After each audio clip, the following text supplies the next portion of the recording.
जामीन अर्जावर सुनावणी होती। खरं तर आरोपीला जामीन मिळू नये म्हणून वकिलांच्या मदतीने युक्तिवाद करण्याची जबाबदारी ही सरकारची आणि पोलिसांची होती।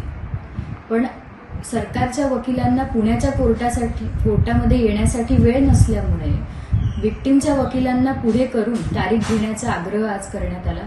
एवढंच नाही तर विक्टिमवरही दबाव टाकण्यात आला की कोर्टात समक्ष हजर राहून तारीख घे म्हणून। खरं तर या केसमध्ये इन्व्हेस्टिगेशन झालेलं आहे, चार्जशीट फाईल झालेली आहे। एवढंच नव्हे तर विक्टिमचा जबाब सुद्धा नोंदवण्यात आलेला आहे। परंतु वारंवार कोणतंही लेखी पत्र न देता विक्टिमला पोलीस स्टेशनमध्ये बोलवलं जातं। कोणतंही कारण न सांगता तिला सतत पोलीस स्टेशनमध्ये बोलवण्यात येतं।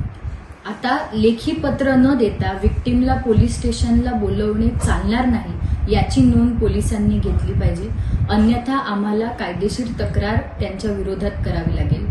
एवढंच नव्हे तर सरकारी वकिलांनी कायद्यानुसार ठरलेल्या कालावधीत बलात्काराच्या केसेसचं कामकाज पूर्ण करून संपवलं पाहिजे।